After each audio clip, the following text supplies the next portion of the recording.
Okay, this time for my cruel difficulty ranger build, focusing highly on poison and attack speed and damage. So let's go over it. We're going to go over the passive tree, the skills, the gems, as well as our equipment, and we're going to start with the skill tree. So if we zoom out, you will see we have the bulk here. Now, before we start, we're going to start with our Ancestry. And we are, I can't remember what it's called now, the Pathfinder Ancestry. So, the first route we take is sort of the middle left, we'd like to call it, where we gain 1 passive point, and then we get Traveller's Wisdom, which gives us 5 passive points. Now, to get this first Ancestry point, you only have to complete the Trial of Sekhmet. If you want to do the one in Act 3 as well, you can do, and you could probably open up some of these charged ones. I would personally go for the Poison effect, so take the magnitude of poison into Contagious Contamination. The most damaging poison on enemies you kill is spread to other enemies. This will then eventually open you up to taking Overwhelming Toxicity. Double number of poisons your targets can be affected with at the same time. Take 35% less poison. But if you can double it, we can already stack 2, I think maybe 3. That's 4 to 6. The minus 35 is negated anyway. So to start this skill tree off, we are starting with our projectile damage, and we're going to follow this up and then to the top. And we're going to follow this all the way along, collecting 40 increased projectile damage until we get to Honed Instincts. This will give you an 8% increased projectile speed, 8% increased attack speed, and a plus 10 to dexterity. As you can see, we have 54 strength, 136 dex, and 53 intelligence. Once you hit this point, we're going to take the southern route, and we're going to take the ailment chance for 10% increased ailments, and then viral wounds, 33% increased damage with hits against enemies affected by elemental ailments.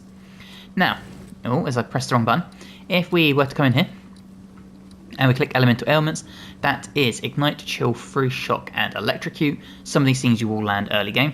If you no longer feel like you need this based on it being a poison build, you can put the 2 extra points into other areas, which I will show you.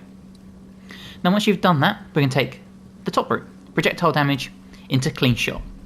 15% chance to pierce an enemy, 15% increased projectile damage, following all the way down until we get here. Now something to note, for these nodes here, the stat only ones, as you can see there are multiple of them as you go through the game.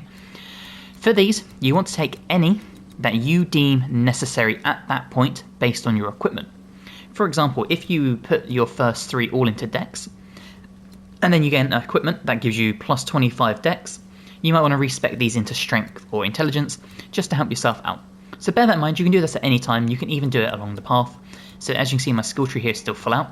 If I go and speak to the hooded one, I can switch out this intelligence one if I need to for a strength, and so forth. So once you get to this point, we are going to go north, up to the dexterity here, and we're going to come down here for poison damage. So we're going to collect the 10%, and we're going to go to the right first for 10% duration, into the middle for 10% magnitude, and then top for crippling toxins. 25% chance for attacks to maim on hit against poisoned enemies, 25% increase in magnitudes of poisons you inflict. And then we're going to round out this little oval with the poison damage. Now once you've got this node, we are going to come south, and then we're going to come almost 4 o'clock, I guess it is 4 o'clock really, and we're going to follow these nodes all the way to the end to pick up your first jewel slot.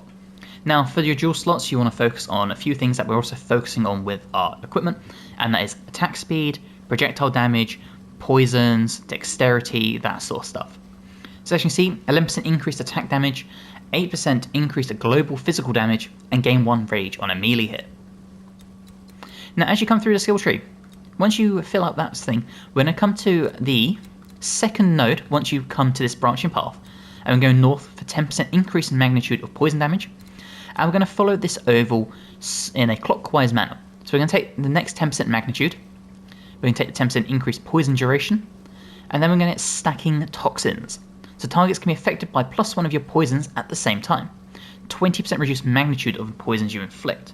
So if we were dealing 10 points of damage, we'd now be dealing 8 points of damage, but we can add +1 stack, so they're actually taking 16. So it does add up.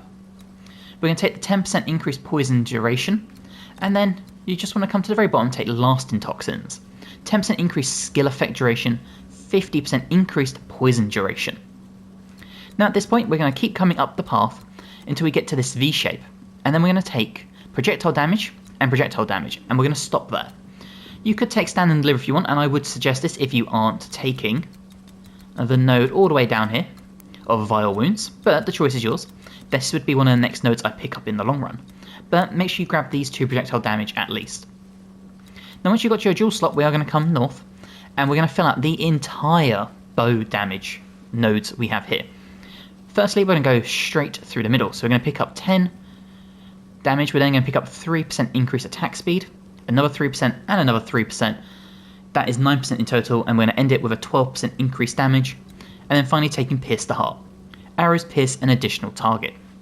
Now we no need to longer worry about the 15% increase, it just happens. From this point we're going to come south first, so we can take the bow damage 12%, and that leads into Sniper. Arrows gain critical hit chances as they travel further, up to 60% increased critical hit chance. We're going to come south again for the 16% increased critical damage bonus, and another 16%. After that, back into the middle, we're going to go north, take the 12% increased bow damage. For Feathered Fletchling, increases and reductions to projectile speed also apply to damage with bows. And we're going to round out north again with a 20% overall increased accuracy. Once you've collected that, we're going to come north, and we're going to take the nodes here until we get to this little section here, and we're going to select critical damage. So 50% critical damage, and we're going to come to the right first, 10% increased critical hit chance into Heart Stopping, plus 10 intelligence, 25% increased critical hit chance. And then we're going to take the southern route, 15% increased critical damage bonus, 35% increased critical damage bonus, plus 10 strength. From that, we're going to come north, and we're going to go here up until we get to our next dual slot. And as you can see with this dual, we have focused on evasion rating, 9% increased accuracy with bows, projectiles have 10% chance for an additional projectile when forking, and some stun threshold. From there we're going to come left, take the 2 nodes with the stats into attack damage. So we're going to pick up the 10% increased attack damage, we're going to go into the middle for another 10%, and then we're going to come to 4 o'clock again and take Manifold Method. 50% increased amount of mana leached, 25% increased chance to inflict ailments against rare or unique enemies. After that, we're going to come to the top for a Mana Leech, into the top again for a 10% increased attack damage, and then with our last 2 points that allows us to take Serrated Edges, 10% increased critical hit chance for attacks, 30% increased attack damage against rare or unique enemies, and Sharp Sight, 5% increased attack speed, 30% increased accuracy rating against rare or unique enemies. Now taking this build forward, we're going to head north until we get to this section here with the poison damage, and this is what we're going to start focusing on next. Escalating Toxins would give you 10% increased poison duration for each poison you have inflicted recently. If you compare this with your Ancestry, that's a crazy amount of damage. As well as building Toxins, 25% reduced poison duration. Targets can be affected by +1 of your poisons at the same time. So this is where we're going to take the node next when we get there.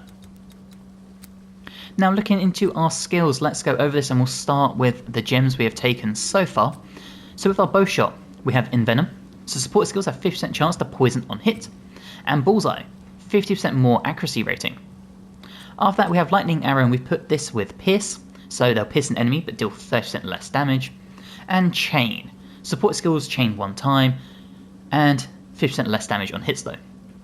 One of my favourite attacks in the game, the Poison Burst Arrow, and this is a bulk of this build. And for this we have Comorbidity. Targets can be affected by +1 poisons from supported skills at the same time, but 30% less duration. And Blind. Support skills have 100% chance to blind enemies on hit. After that, Escape Shot, really good if you need to get out of danger. We put Deep Freeze on this just to help out. The Stormcaller Arrow, not really a skill you're going to be using at this point in time, but you can if you need to. Couple that with the Herald of Thunder, and with this we have Magnified Effect. Support skills have 40% more area effect, and Concentrated Effect. 40% more area damage, but 50% less area of effect. After that we have Toxic Growth, and for this we have Corrosion. So poison applied to support skills also break armor. And Herald of Plague. So, while active, killing a poison enemy spreads its poison to nearby enemies and has a chance to also hinder. And with that, Vitality. Regenerate 1% of life per second while supported skill is active. We also have Rain of Arrows, and this is a great ability to have. Now as we come into our inventory, you heard what we're really focusing on, so let's go over it. We have our bow, and remember to really bump your quality up.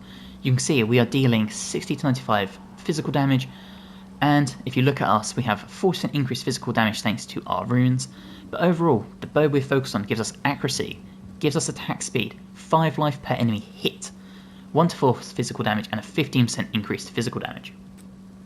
For the ring, again, focus on the accuracy, so we're making sure we're not missing. We have evasion, meaning we can maximize our chance of not being hit, plus 10 to dex. For armor, again, more evasion rating, more dexterity. With our hood, the same thing, more evasion rating, more dexterity.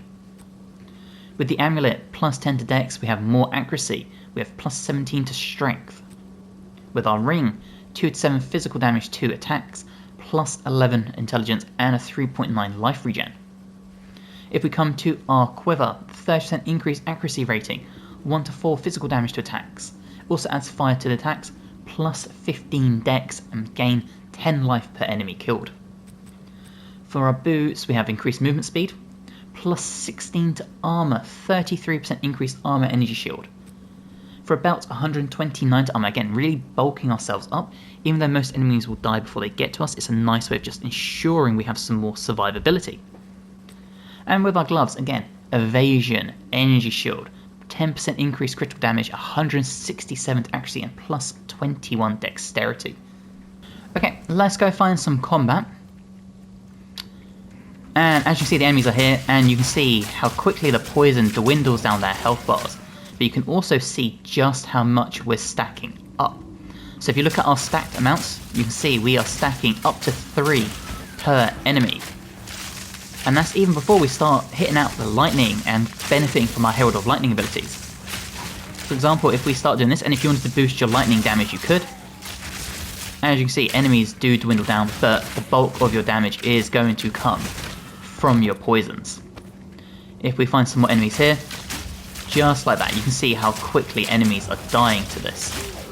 Now again, we do have our escape shot if we need it, like that, which will create all the ice.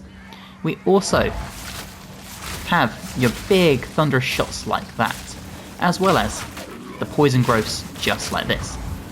But again, all of your damage is going to come just from dealing all the poison. And you see there, the enemies got pierced by our attack.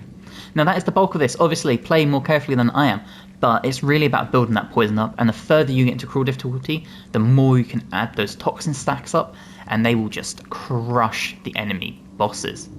So I really hope you have enjoyed this build. If you have, let me know in the comments below, and let me know what you changed about it. Whether nodes, whether equipment, all that fun stuff. If you're not already, please drop the episode a like, helps me tremendously, and subscribe to the channel for more, and hopefully, I'll see you in the next one.